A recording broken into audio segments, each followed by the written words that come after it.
Hello दोस्तों, आपका फिर से स्वागत है हमारी ऊबड़ खाबड़ ज़िंदगी में। ये देखो, अब हम जा रहे हैं भाड़ा डाल के और टाइम हो रहा है इस टाइम 3:30 बज रहे हैं दोस्तों। अब मैं इस टाइम घर पे जाऊंगा। घर पे क्या, अभी तो निकल रहा हूँ मैं यहाँ से, तो बाज़ार में ही टाइम लगेगा मुझे। हमारी मैडम जी का ही फ़ोन आ चुका है कई बार कि कहाँ हो आप, जल्दी आ जाओ, घर पे जाना है, खाना पीना भी खाना है, अभी थोड़ी देर आराम ही करना है। मैंने उनसे कहा भी था कि आप निकल जाओ, मैं बाद में आ जाऊंगा, लेकिन उन्होंने मना कर दिया, नहीं पहले आप आ जाओ तभी साथ साथ चलेंगे।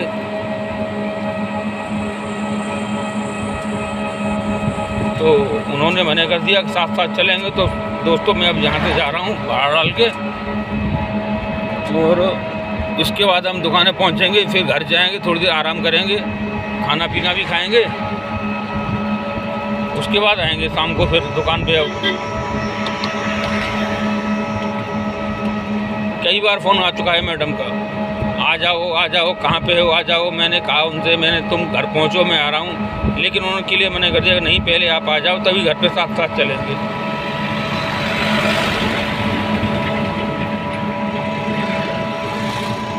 और देखो दोस्तों, ये यहाँ पे है हरियाली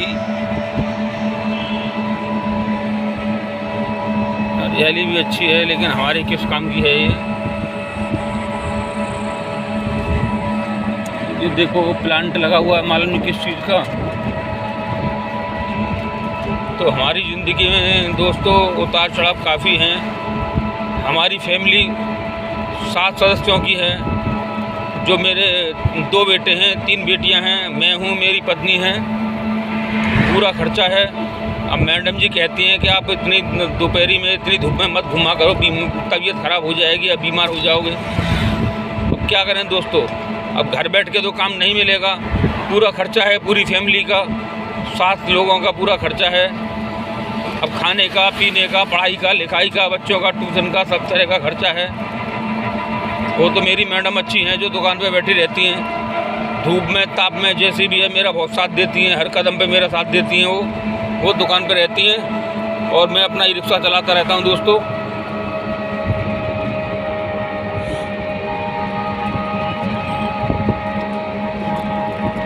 अब काम नहीं करेंगे तो खाएंगे कैसे खर्चा पानी पूरा होगा। अब कमाई ज़्यादा हो नहीं पाती है, 300-400 रुपये, कोई 300-400 रुपये का काम हो पाता है दिन में, तो उन्हीं से गुजारा करना पड़ता है।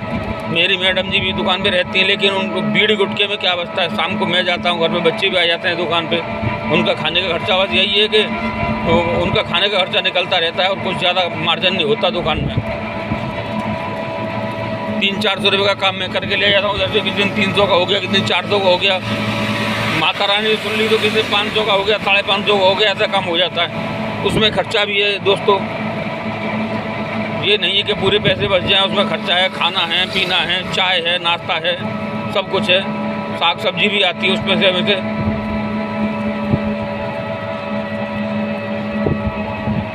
बच्चे सब मेरे समझदार हैं। मेरी बड़ी बेटी पढ़ने भी जाती है, बच्चों को पढ़ाती भी है, वो भी सोचती है, कहती है पापा जी आप ज़्यादा धूप में मत रहा करो, आपकी तबीयत ख़राब हो जाएगी। मैंने बेटा धूप में न रहूँगा, काम कैसे चलेगा फिर बताओ भाई। घर पे तो कोई हमें भाड़ा देने नहीं आएगा, घर पे कोई काम देने नहीं आएगा, हम बाज़ार में मार्केट में नहीं घूमेंगे तब तक हमें कोई काम देने नहीं आएगा दोस्तों। तो इसलिए हमें धूप में रहना पड़ता है भाई। पानी मिल गया तो मिल गया, ठंडा वरना गर्म पानी से ही काम चलाते हैं हम लोग। तो हमारे नसीब में पानी कहाँ है।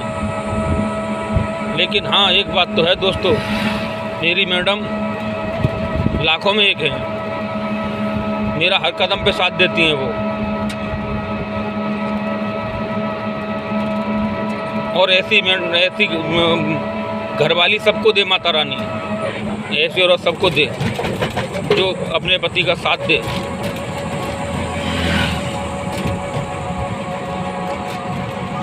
गुस्सा भी करती हैं, इतना गुस्सा नहीं करती, लेकिन मैं गुस्सा ज़्यादा करता हूँ, लेकिन मनाती है मेरे को, ऐसी बात नहीं है। और मेरे भाई हैं, छोटे भाई इधर रहते हैं, तो मेरे छोटे भाई के पास मेरा बेटा रहता था दोस्तों, तो दूसरे के लिए देता था वो 6,000 रुपये महीने। और मैंने उनसे कहा भैया तुम दूसरे को 6,000 या 8,000 रुपये महीने देते हो, मेरे बेटे को 50 रुपये डेली दिया करो। मेरा बेटा मिस्त्री है, जैसे हिल्टी ग्राइंडर वगैरह जो होते हैं उन्हें संभालने वाला है, मिस्त्री है मेरा बेटा, बड़े वाला बेटा। तो मैंने उनसे कहा भी था भैया मेरे बेटे को आप 50 रुपये डेली दे दिया करो और तुम्हारे ही पास लगा रहेगा, ये क्यों भटका रहे हो इसे। लेकिन उन्होंने मना कर दिया कि नहीं भैया मेरे पास कोई काम नहीं है। अब एक बात बताओ दोस्तों कि जब दूसरे को तुम 8,000 रुपये महीने दे रहे हो तो मेरे बेटे को 50 रुपये डेली दे सकते हो क्या? उन्होंने मना कर दिया। कोई बात नहीं दोस्तों,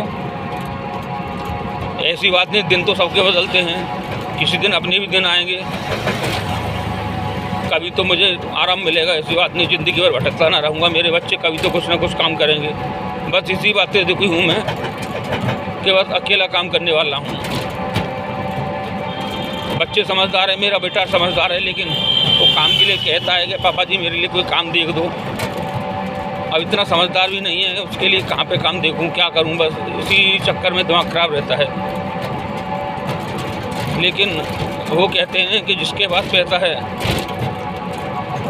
उसके हज़ार ही रिश्तेदार हो जाते हैं, बाहर के भी, अपने घर के भी, अपने चाचा भी, अपने मम्मी पापा भी, अपने जहाँ तक भाई बहन भी अपने। और पैसे नहीं है तो मेरे दोस्तों कोई किसी का नहीं रहता,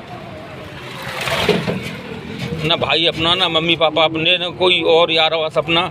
और पैसे हैं तो सबको सब दुनिया के रिश्तेदार अपने हो जाते हैं। इस कलयुग में कोई किसी का नहीं है, अगर पैसा है तो सब कुछ है और ना किसी के पास कुछ नहीं। और हम इसी बात से दुखी हैं कि खर्चा पूरा है, कमाई इतनी है नहीं। अब ऐसा इंसान कोई नहीं होगा जिसके पास मोटरसाइकिल नहीं होगी, लेकिन मेरे पास कोई बाइक नहीं है। बाइक क्यों नहीं है कि इतनी कमाई नहीं करता हूँ मैं, इतनी सैलरी, इतनी कमाई नहीं है मेरी, उतने ही पैसे हो पाते हैं जितना कि खर्चा पानी चल जाए। ऐसा कोई घर नहीं होगा दुनिया में जिसके पास एक मोटरसाइकिल नहीं होगी, लेकिन मेरे पास नहीं है। इसी बात का रोना है कि बस इसी बात से दुखी हूँ मैं कि बस कमाई नहीं है मेरी। वैसे तो किसी बात का नहीं है, मेरे पास पत्नी भी मेरी अच्छी हैं, ऐसी बात नहीं है, बच्चे भी मेरे सब सही हैं, बात मानते हैं, मेरी पत्नी भी बात मानती हैं। लेकिन दुखी बस इसी बात का है मुझे दुख के बस मेरे पास पैसा नहीं है दोस्तों। अब मेरी पत्नी, और जानते होंगे आप उनको, जिनका नाम है अनीता देवी, अनीता कुशवाहा, जो रील्स वगैरह बनाती रहती हैं, जिनका यूट्यूब पे भी चैनल है अनीता कुशवाहा 1985 के नाम से दोस्तों। इंस्टाग्राम पे चैनल है अनीता कुशवाहा के नाम से, फेसबुक पे चैनल है अनीता कुशवाहा के नाम से। तो रील्स वगैरह भी बनाती रहती हैं वो, साथ में मैं भी रील बनाता हूँ उनके। कभी कभार मन होता है तो बना लेता हूँ मैं, टाइम मिल जाता है तो बना लेता हूँ, वरना टाइम ही नहीं मिलता मेरे को। तो इतना टाइम क्या, काम वो कहते हैं कि काम है नहीं, भटकना बाकी है। तो दोस्तों ऐसी बात नहीं है कि कभी ना कभी तो माता रानी अपनी भी सुनेगी, अपने भी दिन लौट के आएंगे। आज उनके पास पैसा है तो वो हमें पूछते भी तक नहीं। मेरे छोटे भाई कभी नहीं पूछते मुझे। भाई चक्कर क्या है कि उनके पास पैसा है, रिश्तेदार वगैरह जो भी कोई आते हैं उन्हीं के पास रुकते हैं, जो भी कोई रिश्तेदार आते हैं उन्हीं के पास रुकते हैं। क्यों? उनके पास पैसा है।